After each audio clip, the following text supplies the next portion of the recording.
Doctor Rohit Bharti को बेंगलुरु से आए 4 दिन हो चुके थे। उन्हें अपनी लड़की निशा भारती से आगरा मिलते हुए ही बेंगलुरु जाना था। वह रघुराज सोनकर से बोले, आपने अभी तक हमारी बातों का जवाब नहीं दिया रघु भाई। रघु बोला, आपके विचार तो बहुत उच्च कोटि के हैं, मैं उसमें कुछ योगदान दे सकूं तो यह मेरा अहोभाग्य होगा। रोहित भारती बोले, ठीक है, आप ये कार्य आज से ही शुरू कर दे। 7 महीने के बाद मैं फिर आऊंगा, तब सरोज सेवा केंद्र का रजिस्ट्रेशन करवा दूंगा। कानून के तौर पर भी आपके ऊपर कोई अड़चन नहीं रहेगी। मैंने भी आपको 40,000 रुपया दे रहा हूं, आप अपना कार्य अभी से शुरू कर दीजिए। पढ़ाई पर विशेष ध्यान देना होगा। आपको ये देखना होगा कि पैसे के अभाव में या भोजन वस्त्र के अभाव में कोई बालक या बालिका पढ़ाई से वंचित न रहने पाए, और भी अन्य जो आपको उचित लगे करने के लिए पूरी तरह से स्वतंत्र हैं। इतना कहकर रोहित आगरा जाने वाली बस में सवार हो गए, जो उन्हें वाराणसी होते हुए आगरा पहुंचाने वाली थी। रोहित के जाने बाद रघुराज सोनकर सोचता ही रह गया, क्या इस दुनिया में ऐसे लोग भी हैं। रघु रोहित को छोड़कर धीरे धीरे घर की ओर चला जा रहा था। उसके पास रोहित का दिया हुआ 40,000 रुपया था। अब रघुराज घर आ गया था और कंचन को सारी बात बताने के बाद 40,000 रुपया उसके सामने रख दिया। उस समय कंचन के मन में नरेश की पढ़ाई को लेकर ख्याल आया, जो आर्थिक अभाव में 10वीं के बाद खत्म होने वाली थी। कंचन ने रघु से कहा, सुधीर के बापू, मैं आपसे एक बात पूछना चाहती हूँ। हाँ पूछो, क्या पूछना चाहती हो, रघु ने कहा। कंचन बोली, वो नरेश है ना, विवेक का दोस्त नरेश प्रजापति, उसकी पढ़ाई 10वीं के बाद आर्थिक अभाव में समाप्त होने वाली है, क्यों न हम एक काम यहीं से शुरू कर दे। रघु बोला, विचार तो अति उत्तम है, लेकिन मैं ये शुभ कार्य हनुमान मंदिर से शुरू करने वाला था।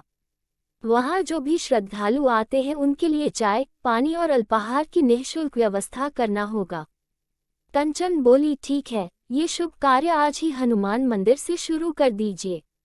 रघुराज सोनकर दौड़ते हुए ही बाजार में पहुंच गया, जो उसके गांव के समीप ही था।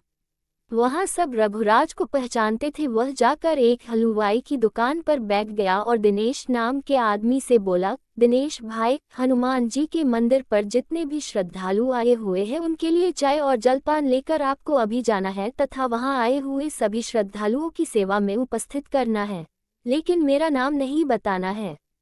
अगर कोई पूछे तो कह देना कि यह सरोज सेवा केंद्र की तरफ से है, और वहां से आने के बाद हमसे तुरंत ही पैसे ले लेना।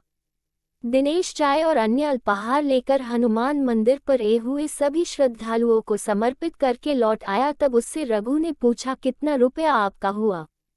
दिनेश बोला, 50 रुपया। दिनेश ने कुछ इस तरह से कहा कि शायद रघु 50 रुपया देने में हिचकेगा, क्योंकि देहात में आज भी 50 रुपया बहुत होता है।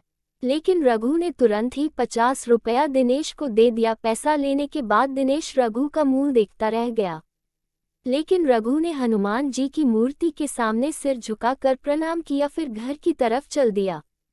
15 स्कूल की छुट्टियां चल रही थी। एक दिन घूमते हुए विवेक सोनकर नरेश प्रजापति के घर आ गया, तो वहां देखा कि नरेश भी अपने पिता के सहयोग कर रहा था। तभी रजनी दौड़कर आई और विवेक को प्रणाम करते हुए एक चारपाई ला कर रखते हुए बैठने के लिए कहा और खुद पानी लेने चली गई। विवेक को देखकर नरेश भी उसके समीप आकर बैठ गया। रजनी पानी और गुड़ लेकर आई। विवेक और नरेश दोनों पानी पीने लगे। कुछ देर के बाद रजनी चाय लेकर आई और विवेक तथा नरेश को देने के बाद अपनी मां के पास जाकर उनके कार्य में सहयोग करने लगी, जो उसके पिता राजीव के साथ कार्य में लगी हुई थी। चाय पीते हुए विवेक बोला, नरेश, अब आगे पढ़ाई के विषय में क्या विचार है। नरेश बोला, हमारे आर्थिक हालत ऐसे नहीं है कि मैं आगे की पढ़ाई जारी रख सकूं, क्योंकि ज़्यादा से ज़्यादा 5 साल के बाद रजनी की शादी भी करनी होगी, और मैं अपनी पढ़ाई में इतना समय लगाऊंगा तो पिताजी का सहयोग कैसे करूंगा, और अकेले पिताजी 4 आदमियों का भार कब तक उठाएंगे। उनका भी एक एक दिन वृद्धावस्था की तरफ बढ़ता जा रहा है। अब मैं पिताजी का सहयोग करते हुए उनका भार कम करना चाहता हूं। अगर तुम्हारे पढ़ाई की व्यवस्था अवरोध रहित होकर चलती रहे तथा रजनी के विषय में तुम्हें कोई चिंता न करना पड़े तो क्या तुम अपनी पढ़ाई जारी रख सकते हो। ये बात विवेक ने नरेश से कहा तो वह बोला, तुम्हारे इस अच्छे विचार के लिए धन्यवाद, लेकिन ये सब व्यवस्था कहाँ से होगी और कौन करेगा? परमेश्वर पर भरोसा रखो। अभी इस दुनिया में ऐसे बहुत से मनुष्य हैं जिन्हें हम भगवान का स्वरूप कह सकते हैं। तुम पहले अपना विचार बताओ, विवेक ने कहा। नरेश ने विवेक से कहा, अगर ऐसा होगा तो मैं अवश्य ही पढ़ाई करूंगा। और ये बताओ, इस समय सुधीर कहाँ है? बहुत दिनों से यहाँ आया ही नहीं। वह तुमसे नाराज चल रहा है। नरेश बोला, सुधीर मुझसे क्यों नाराज है? मैं तो उससे कुछ कहता भी नहीं हूँ।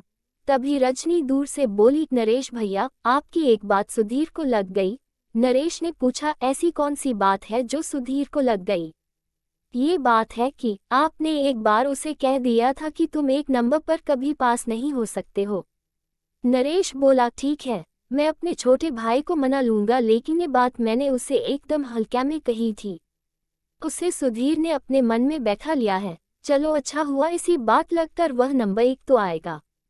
इतना कहकर नरेश हंसने लगा तो विवेक भी मुस्कुराने लगा।